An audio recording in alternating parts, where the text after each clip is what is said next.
It is Thursday. It's time for the CBSN Minnesota Morning Update. I'm Jason DeRusha. Glad to be with you today. Hope you're doing well. Hope you had a nice day yesterday.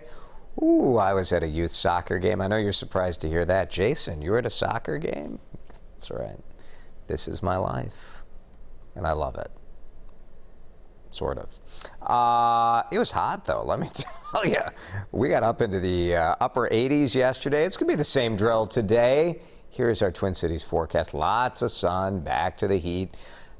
I detect a little humidity out there. I don't know about you. It feels a little stuffy. And there is a chance for stray thunder, mostly in the south and the west.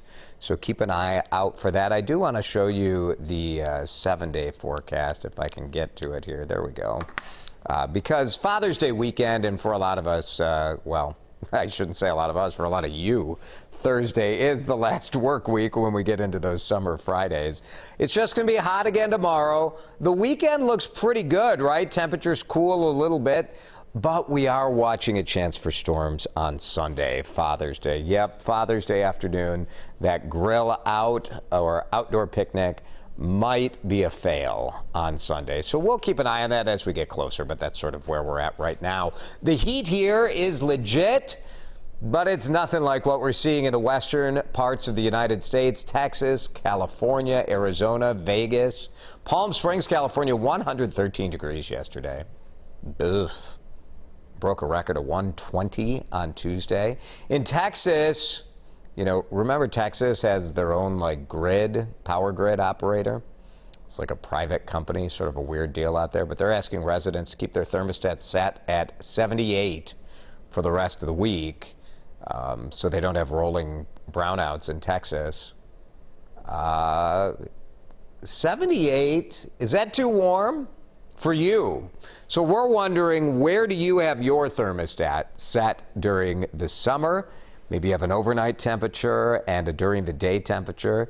78, how's that feel for you? Do you like the heat? I don't know, weigh in with your thoughts on thermostats, on the heat, on whatever you like. Leave those comments in the comment section of the WCCO TV Facebook page, and we'll share some of your wisdom in just a couple of minutes. Uptown, still a fight, still a battle between protesters and police. Who should control this very heavily traveled corridor? Police went and cleared it out in the early morning hours. This is right near where Deanna Konidek died on Sunday. Yesterday would have been her 32nd birthday. So early this morning, around 1:30, police went in again and pulled out all the junk that people had loaded in the middle of Hennepin Lake, kind of these different barriers that people were using to blockade it yesterday. Since Sunday, demonstrators and police have sort of gone back and forth. Who controls the area? Is this open? Is this a place for protest? What will the future be? Will this become an autonomous zone where it's controlled by the people, like the George Floyd Square was for more than a year? This all is because, and we bear in mind that the reason for this is not an argument about controlling the streets. It's a protest about Winston Smith, the federal task force there. Let's update you on the guy who's accused of killing Deanna Konidek. This is Nicholas Krause. He has his first court appearance today. Second-degree murder is the charge. Criminal complaint said that Nicholas Krause saw the barricades, so saw the vehicles being used as barricades, and hit the gas because he thought he needed to accelerate to jump over them. In the criminal complaint, he said he saw the people. Just crazy talk, right? You're going to jump over an SUV? Nicholas Krause with a history of DUIs as well, 5 of those. So that is where that case stands. And then still discussion, we should say, where protesters are saying, look, we still really don't have many answers about what happened to Winston Smith.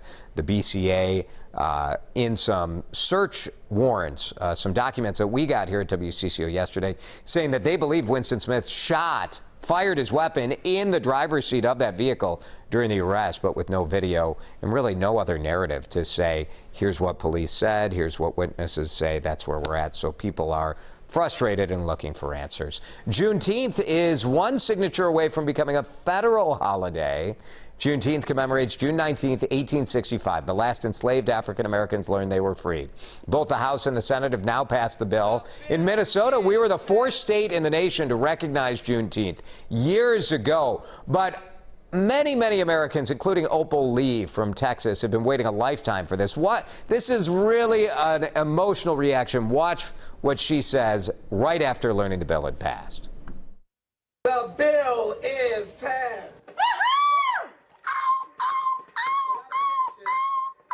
I've got so many different feelings all gurgling up here. I don't know what to call them all. I'm so delighted to know that finally we've got a Juneteenth bill passed. And let's just say how wonderful that in her lifetime she was able to experience this. Lee is 94. She says she's celebrated Juneteenth her whole life. 5 years ago, this video as she walked from Fort Worth to Washington, D.C., urging lawmakers to make this happen. It is anticipated that President Joe Biden will sign the bill into law today. Chicken wings now on the list of things that are hard to come by these days. Not a huge surprise considering how many restaurants during the pandemic added wings to the menu. People went for comfort food, chicken. It seems like chicken restaurants are opening left and right. Ray J's American Grill in Minneapolis. Years ago, WCCO selected them as the best wings in Minnesota. I love Ray J's. Great spot. They had to cancel their weekly wing special. Costs are up so much. It's just in demand, and you got Buffalo Wild Wings trying to get them. You got the national chains, the Pizza Huts that have, is it Pizza Hut or I don't know, Wingstop is another one of these. Sanderson Farms is the nation's third largest poultry producer. They say just aren't enough wings. Demand is so high. And, you know, it's not like it's a regular, you can't just like raise a chicken and now you have more wings. So limited supply and prices going up. That's where we're at. Salvation Army and Mall of America are saying, look, we want to fight homelessness. We want to do a cool fundraiser that's maybe something a little out of the norm. So are you ready for this? I am challenging you to join us as we rappel 171 feet from 2 buildings here at the Mall of America. Down for the challenge is what they're calling it. There will be more than 360 volunteers, and they're rappelling down the side of these buildings, these kind of office buildings that are part of Mall of America. So 17 stories or so. Salvation Army hoping to raise $500,000 to provide a lifeline to people experiencing homelessness. Every $1,000, so a rappeller, it's sort of like a run where you would raise money. $1,000 is 17 nights of shelter, food, or care, or a month of transitional housing for 3 people. So it makes a big difference if you want to rappel down the side of one of these Mall of America office buildings. We have a link at WCCO.com where you can sign up. I rappelled down the side of the Ecolab building in downtown St. Paul a couple years ago, and we did it over at the Hyatt on Nicollet and 13th. Did that years ago too. I will tell you, it's super fun. The first step is scary. You're 30. Those buildings were a little bigger, like 30 stories up, and you're like, okay, they say take the step back, and you're like, ah! But once you get going, the harness is so secure. I wasn't scared at all. It was beautiful, kind of hanging up there like Spider-Man. It is common for world leaders to give each other a gift when meeting. And what do you bring? You're like, I'm going to see my old buddy, Vlad, going to see the despotic leader of Russia, accused of killing so many citizens. What gift says thank you for coordinating cyber attacks on American buildings? Thank you, Vladimir Putin, for all you've done.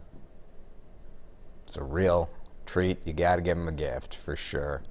Joe Biden gave him some aviators. Pretty good, I guess. I don't know. Do we need to give these people gifts? Is that like, well, just before we get into it? I don't know. Pretty ridiculous. How about this American company, though, that has provided them, the U.S. military, NATO partners, called Randolph USA. We love this. They say their phone's been ringing off the hook. But probably better for them to think about it as Joe Biden's shades, not Putin's. Check out this new stamp by the U.S. Postal Service. You ready for a brain teaser this morning? Look at the stamp, and each one of those squares represents a letter. But it's not like a five-letter word. So it kind of flows into a sentence. So it says, let's see. Did we not even put what it says in the script? More than meets the eye. More than meets the eye is what it says. M-O-R-E, and you see the T-H-A-N-M-E-E-T-S. I got it. And the exclamation point at the end. Our producer, Chris, is just torturing me. He didn't... No, I don't know, but it's not in the script. It's fine. It's fine. Just, hey, if you don't put it in the thing up there, I don't know what to say. All right. How about this? Do you guys love a list? You love to see, how'd Minnesota do on this ranking of best states to live in? Because I'm on the fence. How do I feel about the state I live in? Feel good about it. We're number 5, baby. Number 5, best states to live in. Does this list, is it cheapened by the fact that New Jersey is number 1? I'm just asking. I know New Jersey gets kind of a bad rap thanks to things like The Sopranos and cities like Newark. If you get out of that area right near New York City, New Jersey, do you know the nickname of New Jersey? The Garden State. Yeah. It's quite lovely. Terrible state to live in. Come on. Idaho, which is number 4 only because of potatoes. And then Minnesota, number 5. Wisconsin right behind in 6th place. So don't freak out, Wisconsin. You're in it.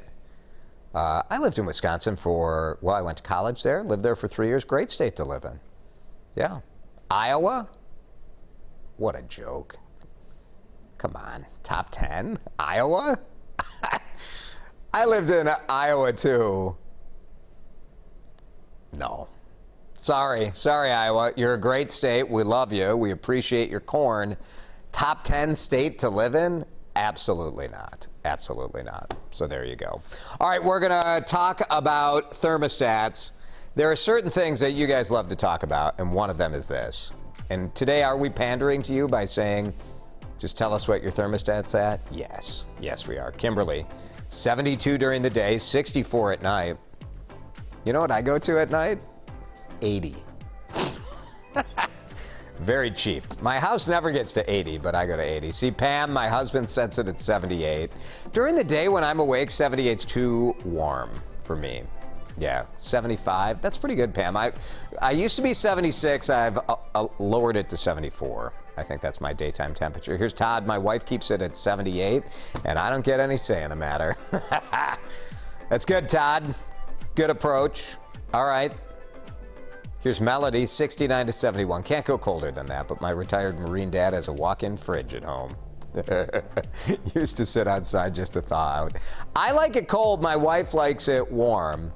This may be because my wife is just a titch skinnier than I am. Becca says we keep ours at 72. I could maybe go up a couple of degrees as long as I can keep the humidity out of the house. Yeah, that's the main goal, right? The humidity is what just wipes you out. Tough to sleep in. Thanks, Becca.